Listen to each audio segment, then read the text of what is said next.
This for Kido's fan. तो चलिए देखते हैं शेर और गिद्ध की कहानी।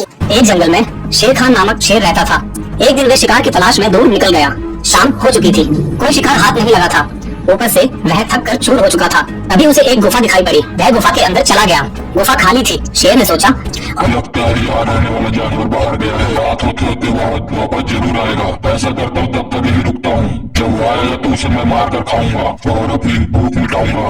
वह गुफा में एक कोने में छुपकर बैठ गया। वह गुफा एक गीदड़ की थी। जब वह लौटकर आया और गुफा के पास पहुंचा तो देखा कि शेर के पंजों के निशान उसकी गुफा के अंदर जा रहे हैं, लेकिन बाहर जाते हुए पंजों के निशान उसे दिखाई नहीं पड़े। वह समझ गया कि गुफा में कोई शेर गया है। उसे यह भी संदेह था कि वह अभी अंदर ही बैठा हुआ है। यह पता लगाने कि शेर गुफा में बैठा है या नहीं, उसने एक युक्ति निकाली। गुफा के द्वार पर खड़ा होकर वह तेज आवाज में बोला, मित्र, मैं वापस आ गया हूँ। तुमने कहा था मैं वापस आने पर मेरा स्वागत करोगे, लेकिन तुम तो चुप हो। क्या बात है, तुम कुछ बोलते क्यों नहीं? जब गीदड़ की आवाज शेर के कानों में पहुंची तो उसने सोचा कि यह गुफा अवश्य गीदड़ के आने पर उसका स्वागत करते हुए कुछ कहती है। शायद मेरे यहाँ होने के कारण आज चुप है। अगर गुफा कुछ ना बोली तो कहीं गीदड़ को संदेह ना हो जाए और वह वापस ना चला जाए।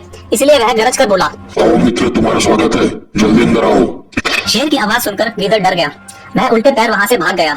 इधर शेर बहुत देर तक गीदड़ के अंदर आने की प्रतीक्षा करता रहा, लेकिन सब व्यर्थ रहा। अंत में उसे समझ आ गया कि गीदड़ उसे मूर्ख बनाकर भाग गया है। शेर को अपनी मूर्खता पर बहुत क्रोध आया, किंतु अब वह क्या करता।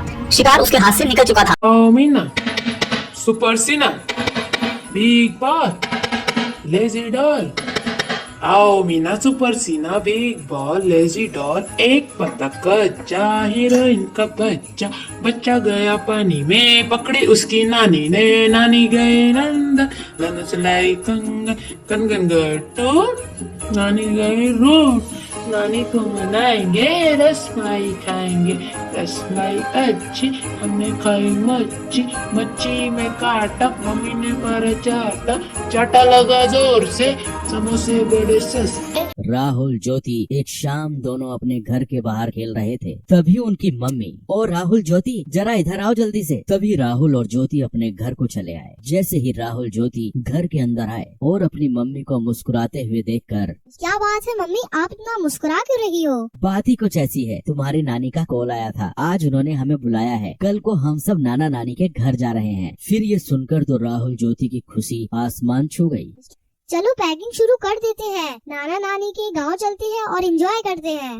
फिर क्या, दूसरे दिन सुबह सब लोग जल्दी नाना नानी के गांव के लिए निकल पड़े। राहुल ज्योति का नानी का घर काफी खूबसूरत और छोटा सा गांव था, जहां सब खेती बाड़ी करते थे और प्यार से रहते थे। राहुल ज्योति जैसे ही नाना नानी के घर पहुंचे तो उनके स्वागत के लिए नाना नानी तैयार खड़े थे। राहुल ज्योति को नाना नानी बोले, राहुल ज्योति आ जाओ, हमारे पास को आ जाओ। फिर राहुल और ज्योति नाना नानी के पास जाकर उनसे लिपट गए। फिर खास नाना नानी की बनाई हुई स्वादिष्ट खाना खाकर राहुल ज्योति ने थोड़ी देर आराम किया और फिर दोनों अपने नाना नानी हाल का मजा लूटने के लिए तैयार हो गए। ये लो, तुम दोनों के लिए मैंने खास इमली का रस बनाया है, इसे जल्दी से पी लो, इसे गर्मी में पिया जाता है। नानी की बनाई हुई इमली का रस पीकर तो राहुल ज्योति एकदम तरोताजा हो गए। फिर नानी जी ने आम के पेड़ पर एक बड़ा सा झूला टांगा। राहुल ज्योति झूले पर बैठ गए और झूला झूलते झूलते हवा में बातें करने लग गए और फिर नाना जी के साथ घूमने चले गए। और फिर रात हो गई। फिर राहुल ज्योति नानी जी के साथ रात के खाने के लिए फिर घूमकर घर लौट आए।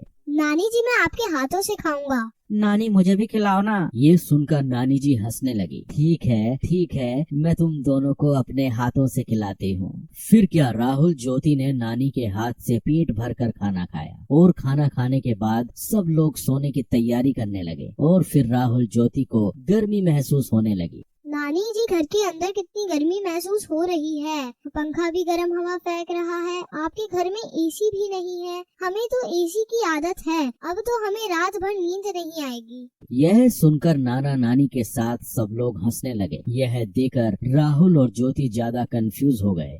आप सब हंस क्यों रहे हो? हमने कुछ गलत कह दिया क्या? ना बेटा ना, तुमने कुछ गलत नहीं कहा। छोटा सा तो हमारा गांव है, हमारे पास एसी कैसे होगा बेटा, लेकिन हमारे पास एक ऐसा एसी जरूर है जो तुम्हारे शहर में नहीं होगा। नानी जी ने फिर जाकर छत पर गद्दे बिछाए और सोने लगे। नानी हम भी आपके पास सोएंगे। हाँ हाँ, तुम दोनों मेरे पास सो जाओ। आओ सो जाओ। फिर क्या, खुले आसमान के नीचे थोड़ी हवा में राहुल और ज्योति आराम से नानी के पास सो गए और नानी से कहानियां सुनते सुनते दोनों को प्यारी नींद आ गई।